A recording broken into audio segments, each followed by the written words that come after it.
시청자 여러분 안녕하십니까? 7월 9일 수요일 뉴스타트 1부 시작합니다. 트럼프 미국 대통령이 우리나라를 지목해 자국 방위비를 부담해야 한다고 언급해 관세 협상의 안보 이슈를 연기할 가능성이 커지고 있습니다. 다음 달 1일까지 상호 관세를 유예한 트럼프 대통령은 이번엔 유예를 연장하지 않겠다고 밝혔습니다. 워싱턴 연결해 보겠습니다. 홍상희 특파원, 트럼프 대통령이 한국이 방위비를 부담하라는 언급을 했죠. 네, 어제 우리나라와 일본에 대한 상호관세 사안을 가장 먼저 공개한 트럼프 대통령이 오늘도 한국을 콕 집어서 방위비를 언급했습니다. 오늘날 백악관에서 내각회의가 있었는데요. 관세가 물가 상승이 아닌 가격 하락을 가져올 거라는 설명을 이어가다 나온 말입니다. 트럼프 대통령은 미군이 한국을 재건하고 머물렀지만 한국은 미국의 비용을 너무 적게 내고 있다고 말했는데요. 먼저 들어보시겠습니다. South Korea is making a lot of money, and they're very good. They're very good, but they should be paying for their own military. 네, 트럼프 대통령 집권 1기 당시 한국이 수십억 달러를 지급하게 했는데 바이든 전 대통령이 취소했다면서 대선 당시 주장했던 것처럼 한국이 1년에 100억 달러, 약 13조 7천억 원을 지불해야 한다고 말하기도 했습니다. 방위비 분담금, 즉 주한미군 주둔 비용 추가 인상 압박에 나선 겁니다. 특히 상호관세를 포함한 한미 무역 협상이 진행되는 이 시점에 방위비를 언급해서 안보 협상과 무역 협상을 연기할 가능성이 다시 커지고 있습니다. 트럼프 대통령은 지난 4월 9일 상호관세 90일 유예를 처음 발표했을 당시에도 한국이 미군 주둔 비용을 제대로 내지 않는다며 방위비 분담금 증액과 관세를 하나의 패키지로 묶어서 포괄적으로 협상하겠다고 말한 적이 있습니다. 트럼프 대통령은 오늘 현재 2만 8천여 명인 주한미군 규모를 4만 5천 명이라며 수치를 잘못 말하기도 했습니다. 상호관세 유예 기한을 다음 달 1일로 연장한 트럼프 대통령의 말이 계속 바뀌고 있다고요?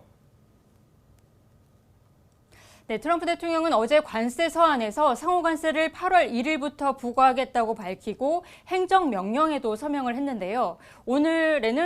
이번에는 상호관세 유예를 연장하지 않겠다고 말했습니다. 오늘날 역시 열린 내각회의에서 8월 1일부터 큰 돈이 들어오기 시작할 거라며 이 날짜는 변하지 않을 거라고 말했습니다. 들어보시겠습니다. It's always been August 1st. That's when we're paying. A statement was put out today, and I put it out just to make it clear. It wasn't a change. It was August 1st. 네, 트럼프 대통령의 오늘 발언은 어제 마음에 드는 제안이 오면 8월 1일 관세 부과일도 조정할 수 있다고 말한 것과는 전혀 다른 입장입니다. 어제 네타냐후 이스라엘 총리와의 만찬에서 트럼프 대통령은 서한이 최종 제안인지 8월 1일 시한이 확고한지에 대한 기자들이 질문이 이어졌었는데요. 트럼프 대통령은 100% 확고하다고는 하지 않겠다면서 무역 상대국이 다른 방식으로 하고 싶다고 전화하면 거기에 열려 있을 거라고 말했습니다.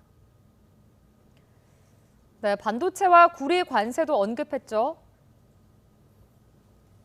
네, 그렇습니다. 상호관세 협상 시한은 3주 정도 벌었지만 현재 자동차와 철강 등 품목별 관세는 무역확장법 232조에 근거해서 현재 부과가 되고 있는 상태입니다. 트럼프 대통령은 지난 4월부터 반도체 관세가 곧 부과될 거라고 예고해 왔는데 오늘 다시 반도체에 대한 관세를 곧 발표하겠다고 말했습니다.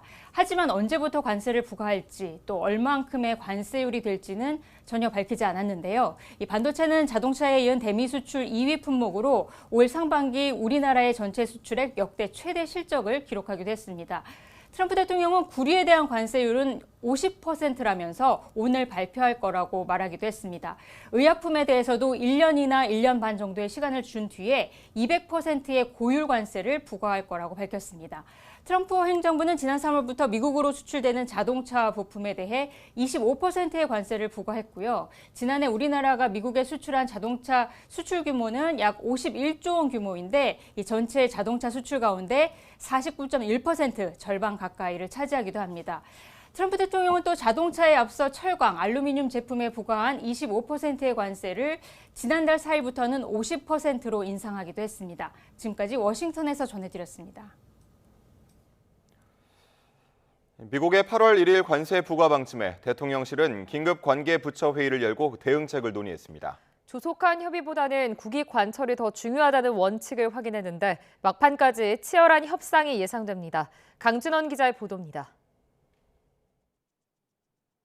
트럼프 미국 대통령의 관세 서한이 이재명 대통령에게 발송되자 대통령실도 긴박하게 움직였습니다. 정책실장 주재로 관계부처 대책회의를 긴급 소집했습니다. 외교부와 산업통상자원부 고위 당국자는 물론 경제성장수석과 안보실 3차장 등 대통령실 핵심 참모들이 총 출동했습니다. 각 부처 등이 파악한 대미 관세 협상 상황과 쟁점을 공유하고 대응 방안을 논의한 겁니다. 대통령실은 일단 애초 9일부터 적용될 예정이던 미국의 25% 상호 관세 부과 시점이 8월 1일로 미뤄진 건 다행이라고 평가했습니다. 새 정부 출범 이후 시간이 굉장히 촉박했던 것에 미루어 관세가 인상이 되는 최악의 상황을 면한 것으로 보고 추가로 확보한 3주 남짓한 기간 동안 관세율을 최대한 끌어내리는 걸 목표로 대미 설득 작업에 힘을 쏟기로 했습니다. 다만 시간에 쫓겨 무리한 합의를 하지 않겠다는 뜻은 분명히 밝혔습니다. 김용범 정책실장은 조속한 협의도 중요하지만 국익을 관철하는 게 더욱 중요한 가치라며 협상의 기본 원칙을 제시했습니다. 미국과 팽팽한 줄다리기를 예고한 것으로 풀이됐는데 미국을 방문한 위성락 안보실장도 힘을 보탰습니다. 협상 파트너인 마르코 루비오 미 국무장관을 만나 한미동맹에 기초한 발전적 협의를 강조했습니다. 이른 시일 안에 한미 정상회담을 열어 양국 간 여러 현안을 논의하자고도 했는데 미국 측은 이에 공감하면서도 구체적인 회담 일정에 대한 답을 아직 주지는 않은 것으로 알려졌습니다. 대통령실은 위성락 안보실장이 귀국하면 정책실과 안보실 공동으로 회의를 열어 경제와 외교, 안보 등 여러 방면을 고려해 대미 관세 협상 전략을 마련하겠다는 계획입니다. YTN 강준원입니다.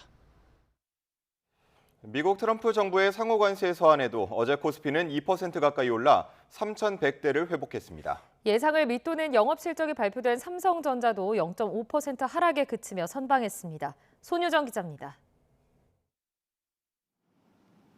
3,070선에서 상승 출발한 코스피는 정규장 내내 강세를 이어갔습니다.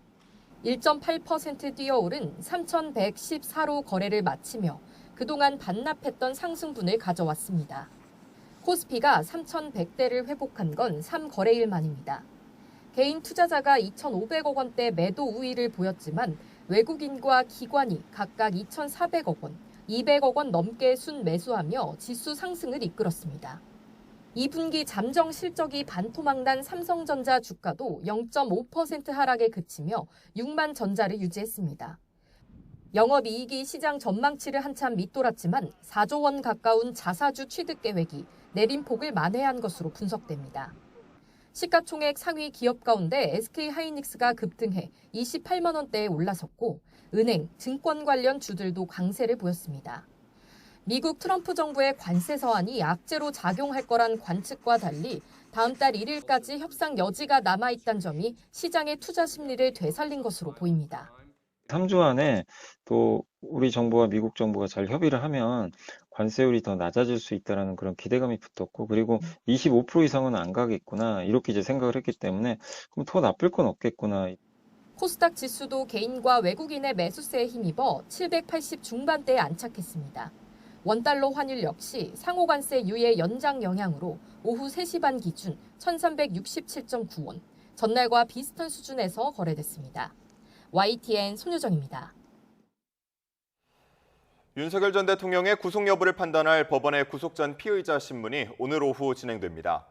서울중앙지방법원은 오늘 오후 2시 15분 남세진 영장 전담 부장판사 심리로 윤 전 대통령에 대한 구속영장 실질심사를 엽니다. 앞서 12.3 비상계엄과 관련해 내란과 외환 사건을 수사하는 조은석 특별검사팀은 특수 공무집행 방해와 직권남용 등 혐의로 윤 전 대통령에 대한 구속영장을 청구했습니다. 영장이 발부되면 윤 전 대통령은 지난 3월 법원의 구속 취소 결정으로 풀려난 지 4개월 만에 다시 수감되게 됩니다.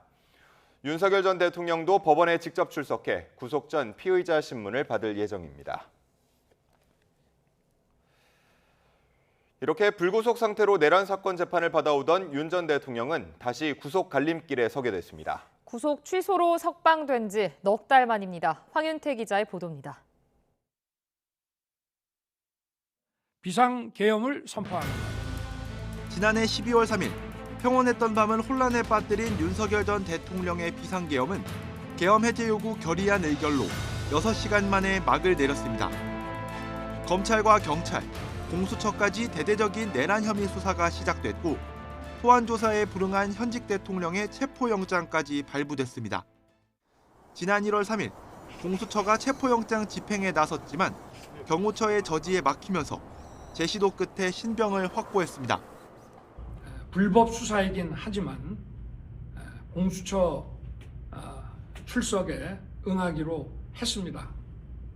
그러나 제가 이 공수처의 수사를 인정하는 것은 아닙니다. 헌정사상 처음으로 현직 대통령에 대한 구속영장이 청구된 건 지난 1월 17일. 윤 전 대통령이 직접 영장실질심사에 출석해 45분 동안 발언했지만 구속을 피하지 못했습니다. 재판에 넘겨진 윤 전 대통령은 구속 취소 청구 카드로 반전을 시도했는데 법원은 날이 아닌 시간으로 구속기간을 계산해 구속기간이 만료된 상태로 기소됐다며 윤 전 대통령 측 손을 들어줬습니다. 결국 윤 전 대통령은 체포 52일 만인 지난 3월 8일 지지자들 환호를 받으며 서울구치소를 나왔습니다. 하지만 헌법재판소의 탄핵 결정으로 대통령직에서 물러났고 조기 대선 이후 정권이 바뀌며 내란 특검이 출범했습니다. 두 차례 대면 조사를 거친 특검이 수사 초기에 구속영장을 청구하면서 윤 전 대통령은 석방 넉 달 만에 다시 구속될 위기에 놓였습니다. YTN 황윤태입니다. 윤석열 전 대통령 구속영장에는 체포영장 때보다 더 많은 혐의가 적시됐습니다. 특검이 직접 수사한 내용도 포함된 만큼 승부수를 던졌다는 분석도 있습니다. 이승배 기자의 보도입니다. 윤석열 전 대통령에 대한 내란 특검의 신병 확보 시도는 이번이 두 번째입니다. 특검은 출범 엿새 만에 체포영장을 청구했는데 당시에는 경찰 단계에서 수사된 체포 저지와 비화폰 정보 삭제를 지시했다는 혐의를 적용했습니다. 이후 윤 전 대통령을 두 차례 불러 조사한 내란 특검. 66쪽짜리 구속영장 청구서에는 직접 수사한 내용을 담았습니다. 특검은 강희구 전 부속실장과 한덕수 전 총리, 이주호 부총리를 포함한 국무위원 소환 조사를 통해 계엄을 선포하기 전 상황을 재구성했고 윤 전 대통령의 직권남용 권리행사 방해 혐의를 적시했습니다. 법적 하자를 보완하려고 사후 계엄 선포문을 만들었다가 폐기한 혐의도 체포영장에는 없던 내용입니다. 당시 대통령실이 국내외 언론에 비상계엄 선포가 정당하다고 알리도록 한 것도 윤 전 대통령이 직권을 남용한 거라고 특검은 판단했습니다. 이와 함께 특검은 구속 사유로 재범 위험성과 도망의 염려, 증거인멸, 범죄 중대성 등을 적시한 것으로 파악됐습니다. 윤 전 대통령 측은 허위 공문서 작성과 관련해 윤 전 대통령이 개입했다는 어떤 진술이나 증거도 없고 국무회의 소집 역시 선별적으로 한 바가 없다며 추가된 혐의에 대해 모두 부인하고 있습니다. 수사 개시 18일 만에 던진 내란 특검의 승부수가 통할지는 법원 판단에 달려 있습니다. YTN 이승배입니다. 내란 특검은 윤석열 전 대통령의 구속영장을 청구하면서 외환 혐의는 적용하지 않았습니다. 아직 수사가 충분한 단계에 이르지 못한 것으로 보이는데 실제 혐의를 적용한다고 해도 입증까지는 난항이 예상됩니다. 김주영 기자입니다. 윤석열 전 대통령이 받고 있는 주요 의혹 가운데 하나는 외환죄 위반 여부입니다. 지난해 불법 계엄의 명분을 만들기 위해 북한으로 무인기를 보내 무력 충돌을 유도하려 했다는 내용입니다. 대북 전단 살포가 어려워지자 무인기를 투입하여 도발을 유도하고 계엄의 명분을 만들려 한 것으로 추측됩니다. 압수된 노상원 전 국군정보사령관의 수첩에서 무인기를 이용해 북한의 포격을 유도한다는 내용이 발견돼 의혹에 힘을 싣기도 했습니다. 하지만 내란 특검은 윤 전 대통령의 구속영장 청구 혐의에 외환죄는 포함하지 않았습니다. 특검 측은 관련 조사가 진행되고 있다면서 조사할 양이 많다고 설명했습니다. 이를 두고 판례를 찾기 힘들 정도로 희귀한 혐의인 만큼 입증에 어려움을 겪는 것 아니냐는 분석도 나옵니다. 외환죄 가운데 이번 의혹과 가장 가까운 외환 유치죄의 경우 외국, 바로 북한과의 통모가 있었는지를 밝혀내야 합니다. 외환죄에서 규정된 외국 부분 역시 북한을 독립된 국가로 인정할 때 적용 가능하다는 해석도 나옵니다. 이 때문에 외환 유치죄보다는 성립 조건이 덜 까다로운 일반 이적죄나 군형법상 불법 전투 개시죄를 적용해야 한다는 주장도 제기됩니다. 앞서 윤 전 대통령을 수사하고 기소했던 검경이 외환죄 부분을 적용하지 못했던 이유 가운데 하나입니다. 일단 특검은 윤 전 대통령의 신병을 확보한 뒤 재구속된 노 전 사령관 등과 함께 추가 조사에 나선다는 방침입니다. 이후 윤 전 대통령을 추가로 재판에 넘기는 기소 단계에서 외환죄의 추가 여부를 결정할 전망입니다. YTN 김주영입니다. 윤석열 전 대통령 부부의 공천 개입 의혹을 수사하는 특검팀이 동시다발 압수수색에 나섰습니다. 김건희 특검팀은 어제 김영선 전 의원 자택에 대해 압수수색을 벌였습니다. 김 전 의원은 지난해 12월 경남 창원 의창 국회의원 보궐선거에서 공천을 대가로 8천여만 원을 주고받은 혐의로 명태균 씨와 기소도 했습니다. 특검팀은 또 보궐선거 당시 공천관리위원장이던 국민의힘 윤상현 의원 국회 사무실과 지역 사무실에도 수사관들을 보내 자료를 확보하고 있습니다. 최상병 순직 사건을 수사하는 이명년 특검팀이 모레인 11일 김태효 전 국가안보실 1차장을 소환 조사하기로 했습니다. 네, 이른바 VIP 경로서를 본격적으로 들여다보기 위해서인데요. 당시 회의 관련자들에 대한 소환이 잇따를 전망입니다. 임혜진 기자입니다. 최상병 특검팀이 윤석열 정부에서 외교안보 분야 핵심 인사였던 김태효 전 국가안보실 1차장에게 오는 11일 오후 3시 출석을 통보했습니다. 김 전 차장은 이른바 VIP 경로서를 불거진 대통령실 수석비서관 회의에 참석한 인물로 수사 방해, 외압 의혹 관련 직권남용 혐의를 받는 피의자 신분입니다. 당시 수석비서관 회의에서 대통령이 보고받은 내용과 지시한 내용을 포함하여 회의 이후로 최상병 수사 결과에 대한 대통령실 개입이 이루어진 정황에 대해 전반적으로 조사할 예정입니다. 앞서 VIP의 경로를 박정훈 전 해병대 수사단장에게 처음 전달한 것으로 지목된 김계환 전 해병대 사령관을 소환했던 특검의 수사가 VIP 경로서를 정조준하는 모양새입니다. VIP 경로설은 윤 전 대통령이 재작년 7월 31일 회의에서 해병대 수사단의 초동조사 결과를 보고받은 뒤 이런 일로 사단장을 처벌하면 누가 사단장을 할 수 있겠느냐고 경로하며 경찰로의 사건 이첩을 보류시켰다는 의혹입니다. 김 전 사령관과 더불어 또 다른 핵심 의혹인 구명로비 의혹에 연루된 임성근 전 해병대 사단장을 한 차례 조사한 특검은 파악해야 할 내용이 더 남은 만큼 두 사람 모두 추가 소환할 방침입니다. 특검은 조만간 수사 외압 관련 핵심 인물 가운데 한 명인 이종섭 전 국방부 장관도 불러 조사하겠다는 계획인데 모든 의혹의 정점에 있는 윤 전 대통령을 언제 소환할지에 대해서도 관심이 쏠립니다. YTN 임혜진입니다. 윤석열 전 대통령이 오늘 법원의 구속영장 실질심사를 받는 가운데 경찰은 기동대 2,000명을 투입해 돌발 상황에 대비합니다. 서부지법 폭동 같은 사태가 재발하지 않도록 경찰은 불법 폭력 행위에 무관용으로 대응하겠다고 경고했습니다. 정현일 기자가 보도합니다. 윤석열 전 대통령의 구속영장 실질심사가 진행되는 오늘, 지지자들은 서울중앙지방법원 인근에 집결합니다. 교대역 10번 출구 쪽 차도에 모여 영장심사 결과를 기다리면서 집회를 이어갈 예정입니다. 자칫 시위가 격화할 가능성도 있어 법원 일대엔 긴장감이 돌 것으로 보입니다. 지난 1월엔 윤 전 대통령 영장이 발부되자 지지자들이 서울 서부지방법원에 난입하는 등 폭력 사태가 벌어졌습니다.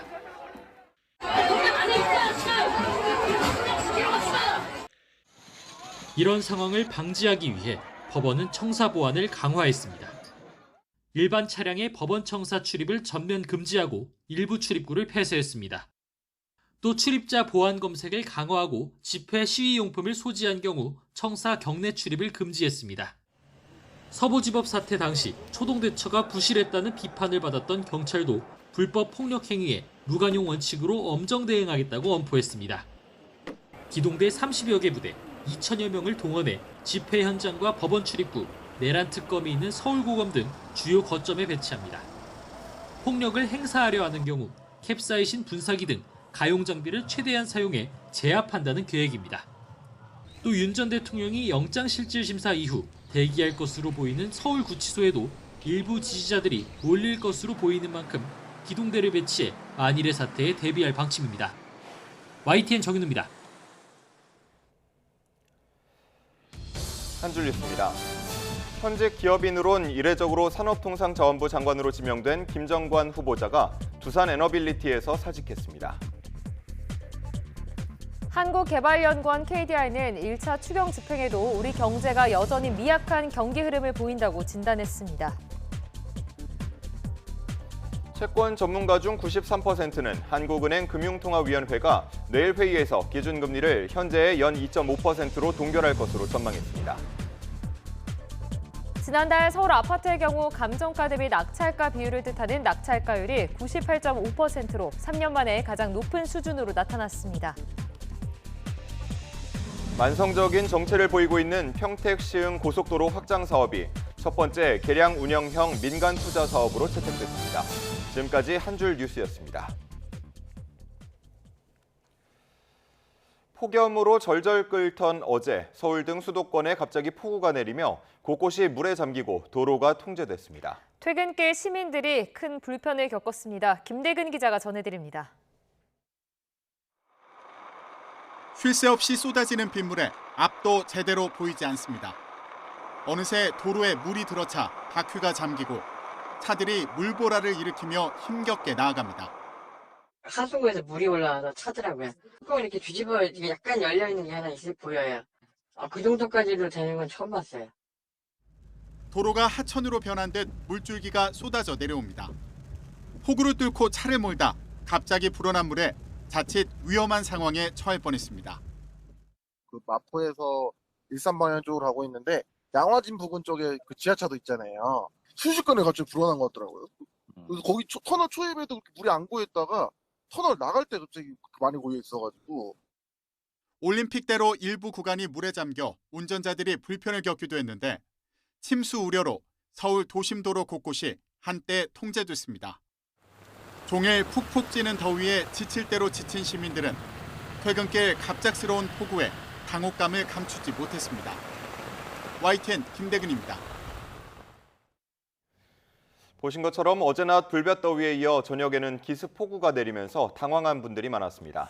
네, 극단적 날씨에 전철 선로가 휘고 정전이 발생하는 등 사고도 잇따랐습니다. 윤태인 기자의 보도입니다. 폭염으로 인한 연수시험으로 제주 전동 열차의 운행이 지연되고 있습니다. 수색역 근처 경의중앙선 하행선 철로에 문제가 포착된 건 어제 오후 5시쯤입니다. 기록적 폭염에 철로가 휘어진 건데 내부 보고를 접수한 코레일은 상하행선 모든 열차를 반대편 선로로 운행하며 안전점검에 나섰습니다. 휘어진 선로를 점검한 코레일은 운행이 가능하다고 판단해 열차를 시속 15km 이하로 서행 운행했습니다. 평소 배차 간격이 빠듯하지 않아 운행 일정에 지장은 없었고 2시간 반 만에 정상 속도로 운행됐습니다. 지하주차장으로 내려가는 길목, 차단기가 이도저도 아닌 각도로 멈춰 있습니다. 경기 고양시 덕은동에 있는 오피스텔에 돌연 전기 공급이 끊긴 겁니다. 주차장에 들어갔을 때 너무 깜깜했어요. 좀만 방심하면은 큰 사고 날 뻔할 것 같이 좀 무서웠어요. 이번엔 더위가 아닌 기습 폭우 때문이었습니다. 한전은 폭우로 전기줄이 합선돼 정전이 발생한 것으로 보인다고 설명했는데 1시간가량 730여 세대가 피해를 봤습니다. 한전은 곧바로 복구를 마쳤지만 오피스텔 설비에 이상이 생겨 정전이 길어졌다고 덧붙였습니다. 비가 그친 밤, 경기 군포시 일부 지역에도 정전이 발생했습니다. 24시간 배달업체들도 있어갖고 밤늦게까지 영업을 하는 곳인데 지금 전기가 나가서 꺼져 있는 상태예요.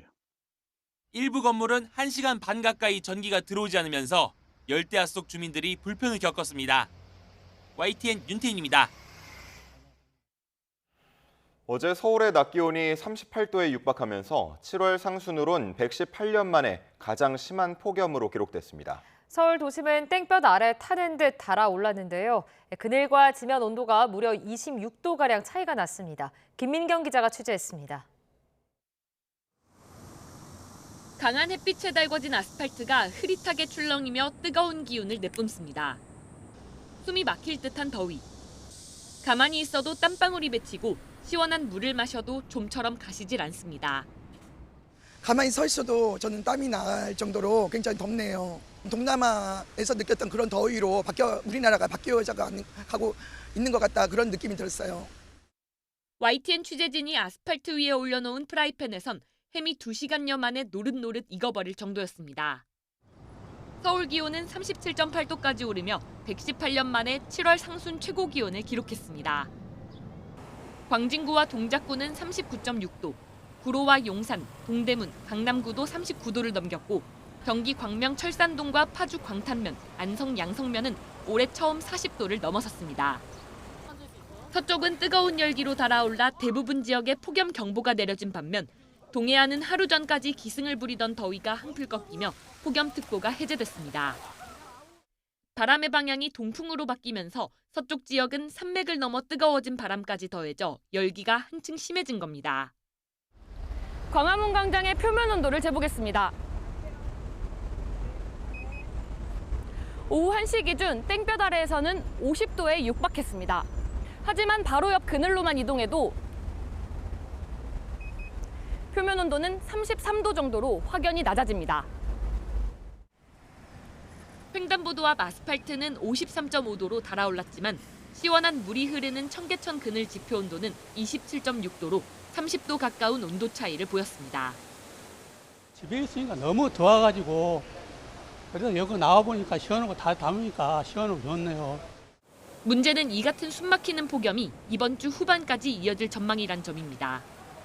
9일 수요일 동해상의 고기압에 따라 동풍이 산맥을 넘으면서 더운 공기가 불어드는 서쪽 지역은 35도 이상으로 덥겠고 한낮 땡볕에서는 10분만 서 있어도 탈진할 수 있는 만큼 물, 그늘, 휴식 3가지 기본 수칙을 지켜 온열 질환을 예방하는 게 가장 중요합니다. YTN 김민경입니다.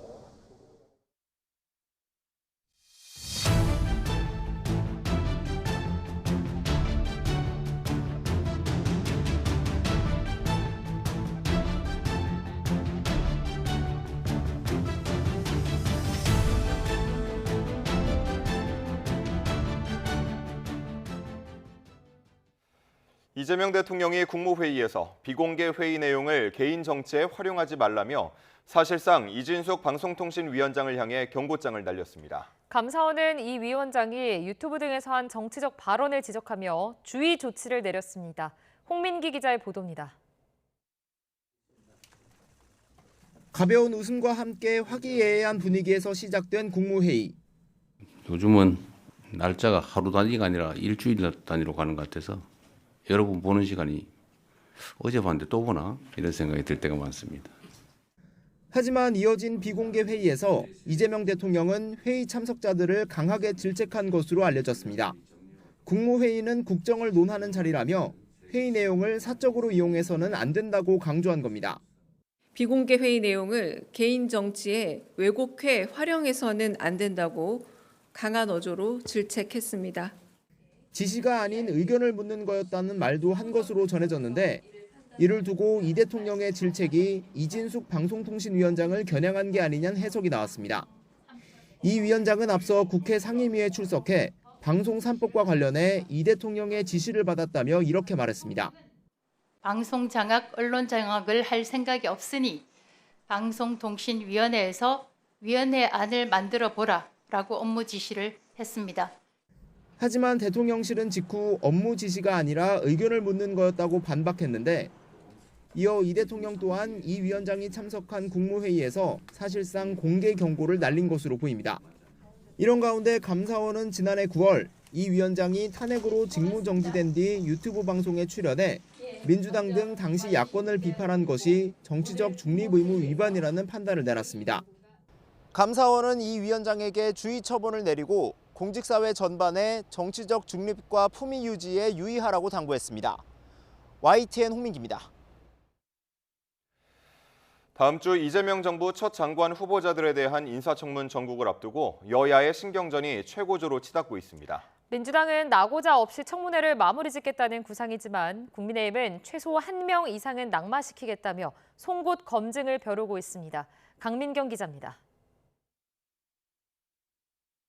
국회는 다음 주 16개 장관 후보자들에 대한 인사청문회를 진행합니다. 김민석 국무총리 임명 동의안 통과 이후 절치부심한 국민의힘은 국민검증단까지 새롭게 만들었는데 특히 이진수 교육부 장관 후보자만큼은 낙마를 목표로 하고 있습니다. 논문 표절 의혹에 더해 자녀 미국 조기 유학 논란까지 불거진 사람에게 대한민국 교육을 맡길 수 없다는 논리로 사퇴 압박을 이어가고 있는 겁니다. 어떻게 이렇게하고도 대한민국을 이끌 수 있다고 생각하십니까? 금수저 세습 논란부터 홍길동 분신술 비판까지 다른 후보자에 대한 도덕성 공세도 만만치 않습니다.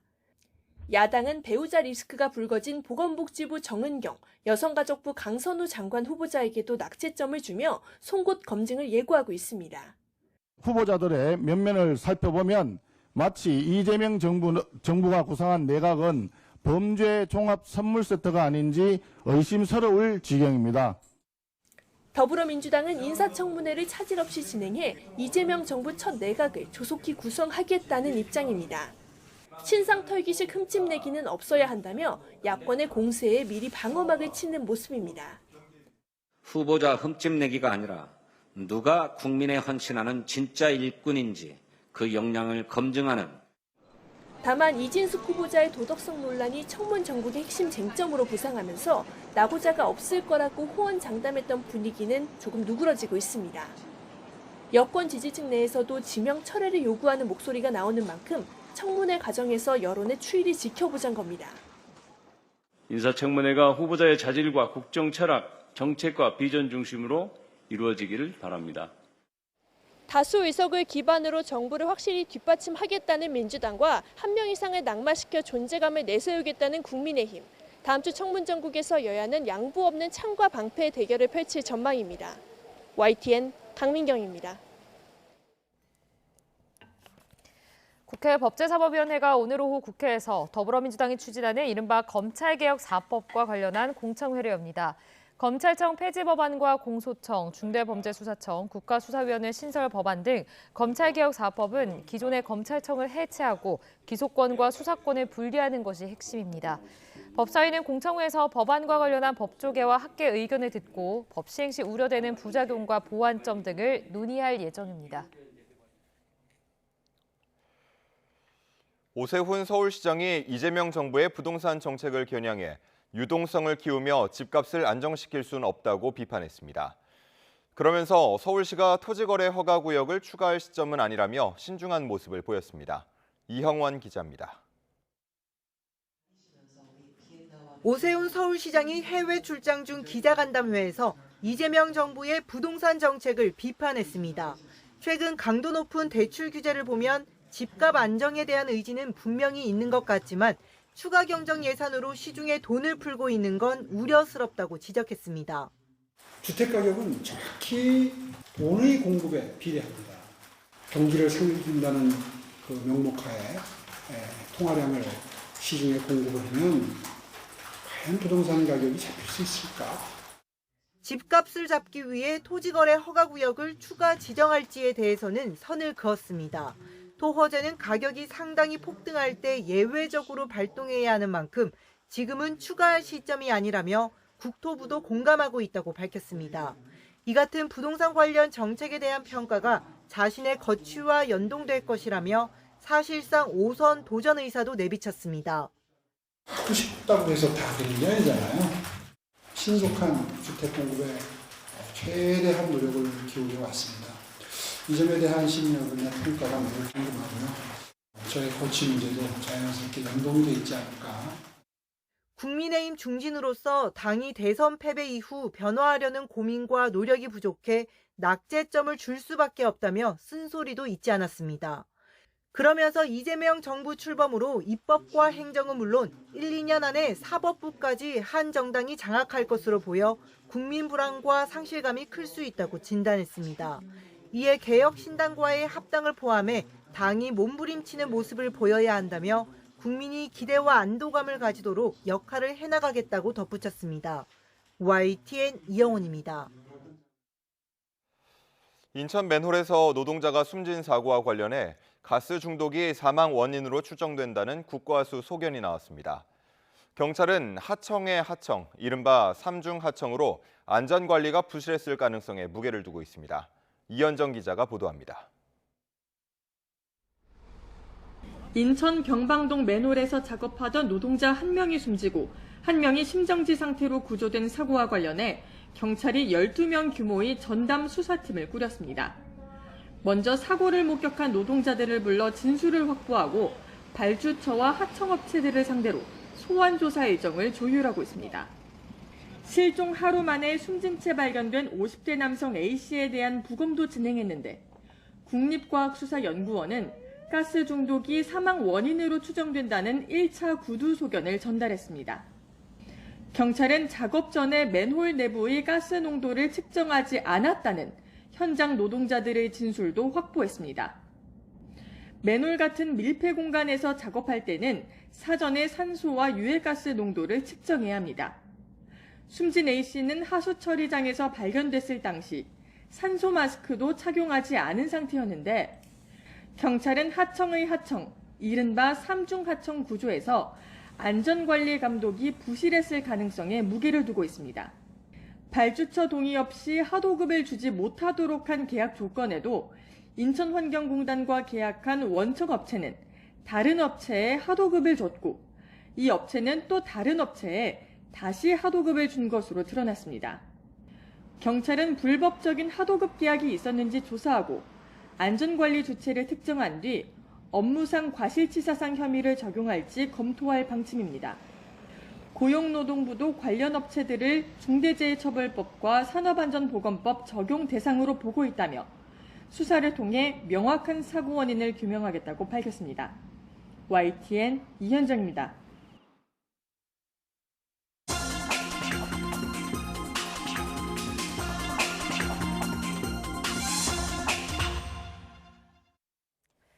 오늘의 글로벌 픽입니다.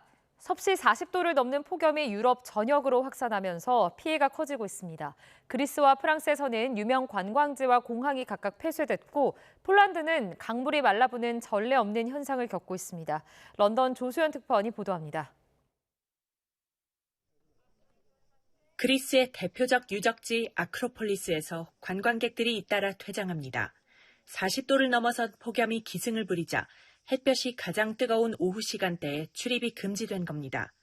그리스 당국은 야외 노동자들에게는 강제 휴무를 명령하는 등 예방 조치를 강화했습니다. We actually saw one man up there who had passed out because of the heat and they had to get the medics in. So, yeah, it's very, very hot at the moment. 스페인은 서부 지역을 중심으로 여전히 40도에 육박하는 무더위가 꺾이지 않고 있고 프랑스 남부 지역에는 산불 피해가 잇따르고 있습니다. 일부 고속도로 통행이 한때 중단되는가 하면 마르세유 공항이 폐쇄돼 항공편이 줄줄이 취소됐습니다. 세르비아에서도 하루 동안 200여 건의 산불이 발생해 사상자가 속출했습니다. 폴란드는 극심한 가뭄에 최대 강인 비스툴라 강 수위가 기록적인 수준으로 낮아지는 등 강물이 말라붙는 상황에 직면했습니다. Ogólnie niskie stany wody na rzekach, też wysoka temperatura, która się wtedy pojawia, to może być problematyczne w dłuższej perspektywie czasowej, jeżeli chodzi o elektrownie. 초여름부터 서유럽을 강타한 폭염이 이제 중부와 동남부로 확산하면서 일부 지역에서는 10월까지 더위가 이어질 거라는 전망이 나옵니다. 예년보다 더운 6월을 보낸 이곳 영국도 이번 주 후반 기온이 다시 30도가 넘을 것으로 예보됐습니다. 런던에서 YTN 조수연입니다. 타이완을 핥히고 지나간 제4호 태풍 다나스가 중국 본토에도 상륙합니다. 태풍의 영향권에 들지 않는 곳에선 40도에 달하는 폭염에 열사병 환자가 속출하고 있습니다. 베이징 강정규 특파원입니다. 최고 시속 200km의 강풍에 간판이 불꽃을 튀며 부러지고 화물차도 밀려 넘어집니다. 최대 600mm의 물폭탄까지 떨어뜨린 태풍은 300년 넘은 사찰이라고 피해가지 않았습니다.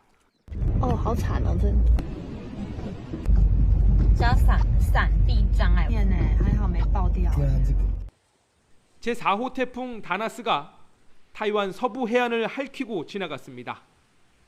2명 사망, 635명 부상에 6,500건 넘는 피해 신고가 접수됐습니다. 66만 가구의 전기가 끊겼고 13개 시와 현에선 휴교령도 내려졌습니다.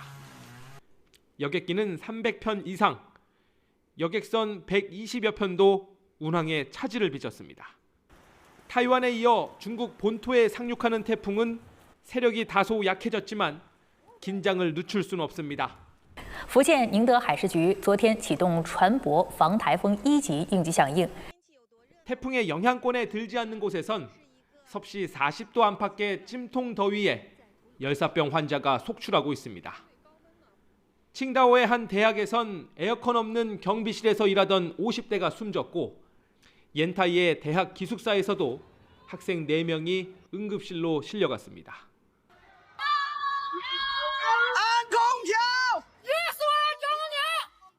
폭염에 지친 학생들이 군의 마트나 도서관으로 피서를 가는 진풍경도 벌어졌습니다. 냉방기 사용이 급증하면서 중국 전역의 전기 부하량은 14억 6,700만 킬로와트로 사흘 만에 최고치를 갈아치웠습니다. 베이징에서 YTN 강정규입니다. 미국 텍사스주 폭우에 따른 희생자가 108명으로 늘어났습니다. CNN 등 현지 언론들은 지난 4일 텍사스 중부를 덮친 폭우와 홍수로 지금까지 108명이 숨진 것으로 집계됐다고 보도했습니다. 사망자는 과달루페강 인근에서 열린 여름 캠프 참가 어린이와 지도자 등 27명이 포함됐는데요. 그러나 캠프에 참가한 학생 5명과 지도자 1명은 여전히 실종 상태입니다. 에마뉘엘 마크롱 프랑스 대통령이 사흘간의 영국 국빈 방문 일정에 돌입했습니다. 현지 시각 8일 오전 런던 북서부 공군기지에 도착한 마크롱 대통령 부부는 윈저성에서 찰스 3세 국왕 부부의 공식 환영을 받은 뒤 오찬을 함께했습니다. 영국이 유럽연합 EU에서 탈퇴한 이후 EU 회원국 정상이 영국을 국빈 자격으로 방문하는 것은 마크롱 대통령이 처음입니다. 지금까지 글로벌픽이었습니다. 미국발 관세 압력 등 불안정한 국내외 통상 환경 속에서도 경기도 중소기업들의 수출 상담 규모는 오히려 증가한 것으로 나타났습니다. 경기도는 도내 중소기업을 지원하는 경기도형 수출 방파제 정책의 효과라고 밝혔습니다. 최기성 기자입니다. 사우디아라비아 기업과 용접용 케이블 계약을 앞두고 있던 한 전자기업입니다. 지난해 말 정확한 이유를 모른 채 계약이 중단됐는데 경기도 통상촉진단을 통해 다시 일을 진행할 수 있게 됐습니다.